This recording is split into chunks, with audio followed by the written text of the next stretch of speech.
Moses, an important figure in the Old Testament, experienced a unique relationship with God that revealed deep insights into faith, obedience, and the nature of God Himself. In today's video, we will be exploring 10 pivotal moments in Moses' life and how his relationship with God grew till the end. Kindly like and subscribe to support this channel. Let's begin. Number 1. The burning bush and other encounters. Moses' initial encounter with God at the burning bush, as recounted in Exodus chapter 3, represents a profound turning point in his life and ministry.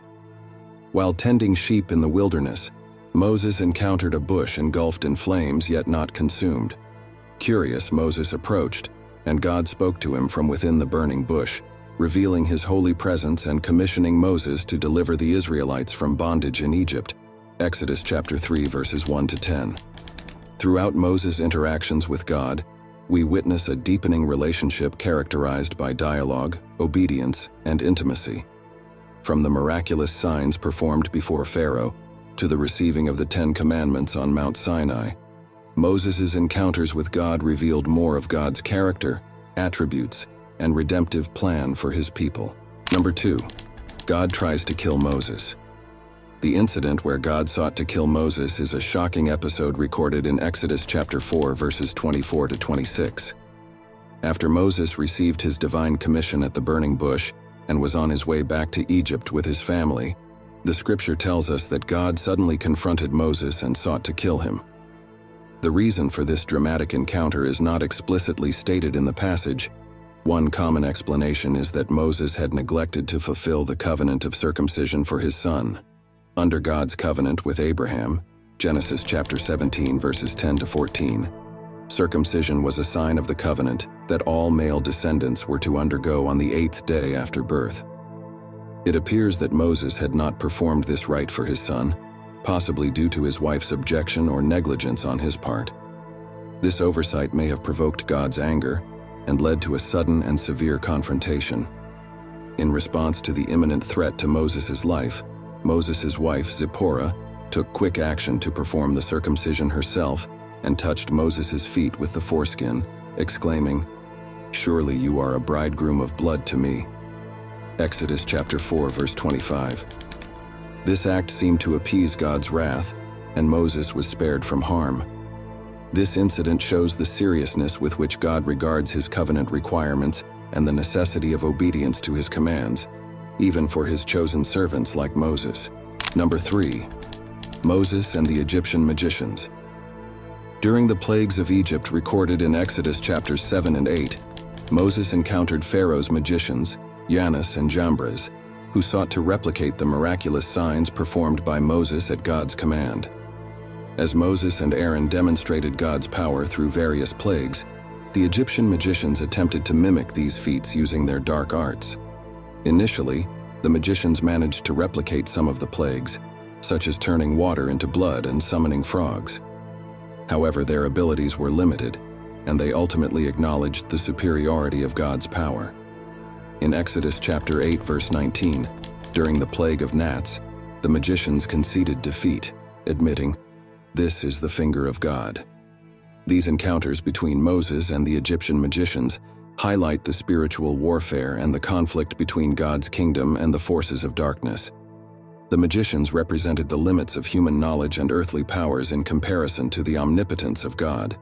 Through these confrontations, God demonstrated His supremacy over false gods and showcased His sovereignty over creation. Number 4. Moses and the golden calf incident. In Exodus 32, Moses' ascent up Mount Sinai to receive the commandments from God was a momentous occasion, showing his role as the mediator between God and the people of Israel.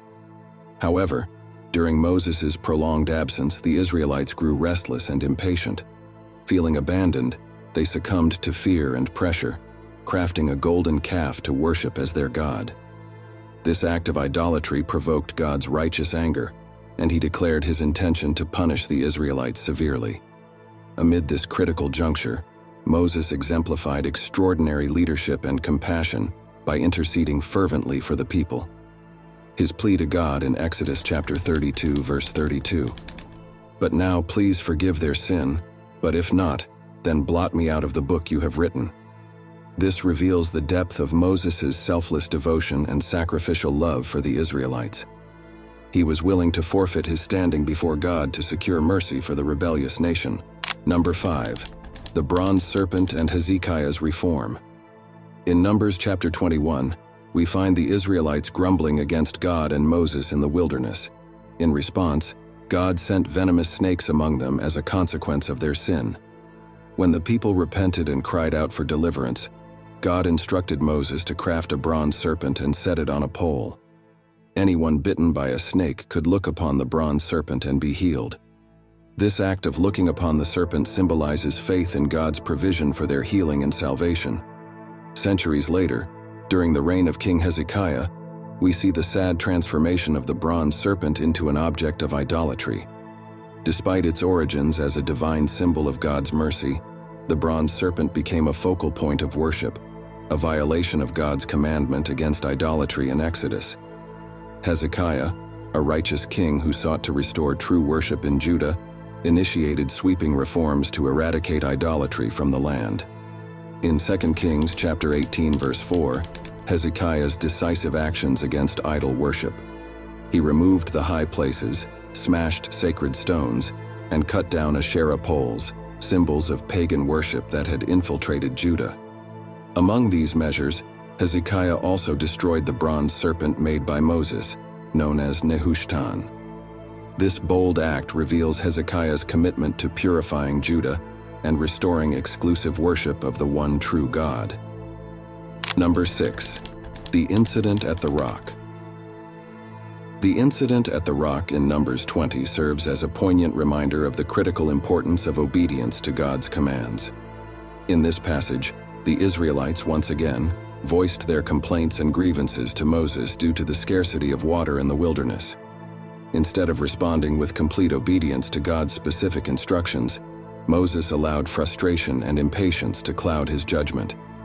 God commanded Moses to speak to the rock, but in a moment of anger, Moses struck the rock twice with his staff. The consequence of Moses' disobedience was severe. God chastised Moses and Aaron for not upholding his holiness before the Israelites. As a result, neither Moses nor Aaron were permitted to enter the Promised Land, a land they had faithfully led the Israelites towards for many years. This episode underscores the principle that partial obedience is not sufficient in God's sight.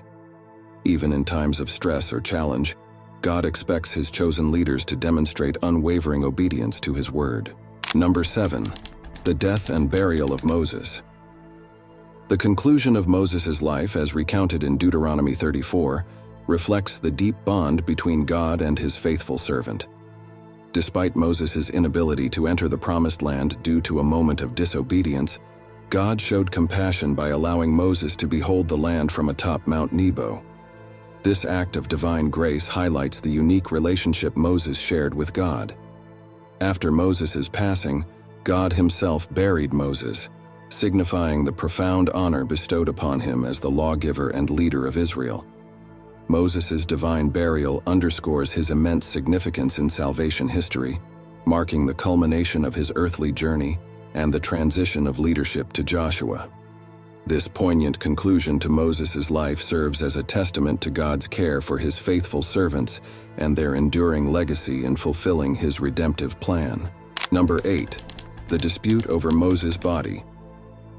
The mysterious dispute over Moses' body, as described in Jude chapter 1 verse 9, raises intriguing questions about the significance of Moses even after his death.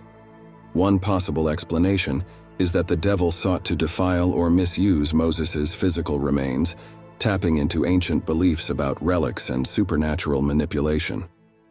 Alternatively, the devil's contention over Moses' body could have been driven by a desire to obstruct or corrupt Moses' revered legacy among the Israelites, aiming to undermine his spiritual and moral authority. This enigmatic passage invites reflection on the ongoing spiritual warfare and the enduring impact of God's chosen servants throughout history. Number 9. Moses meets Jesus at the Mount of Transfiguration. The Mount of Transfiguration, as described in Matthew chapter 17 verses 1 to 8, is a profound revelation of Jesus' divine identity and role in God's redemptive plan. The appearance of Moses alongside Elijah symbolizes the convergence of the law and the prophets in Jesus, affirming his fulfillment of Old Testament prophecies and teachings. Moses, representing the law given at Mount Sinai, and Elijah, a prominent prophet, bear witness to Jesus as the long-awaited Messiah. This divine encounter underscores the continuity between the Old and New Testaments, showing how Jesus embodies God's complete revelation and purposes for salvation. Moses' presence emphasizes the foundational role of the law in preparing for Christ's coming and establishing the principles of God's covenant with his people. Moses appeared to testify to Jesus' authority and significance as the ultimate fulfillment of God's promises, bridging the gap between the Old Covenant and the New Covenant established through him. The Mount of Transfiguration thus serves as a pivotal moment, affirming Jesus' unique and unparalleled role in God's redemptive history, fulfilling the law and the prophets, and revealing the fullness of God's glory and plan for salvation. Number 10. Moses sees God on the Mount. Moses' deep longing to see God's glory is expressed when he implores, "Now show me your glory," exposing his profound desire for intimacy and a deeper knowledge of the divine.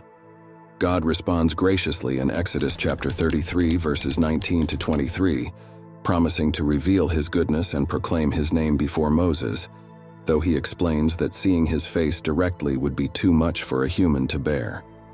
God instructs Moses to stand on a rock while he passes by, shielding Moses in the cleft of the rock and allowing him to catch a glimpse of his glory. After this encounter, Moses' face radiates with the reflected glory of God, symbolizing the intimate communion he shared with the Almighty. This transformative experience strengthens Moses' faith, emboldens his leadership, and deepens his relationship with God, solidifying his role as the mediator between God and the people of Israel. If you enjoyed this video, please like and subscribe to show your support. God bless you.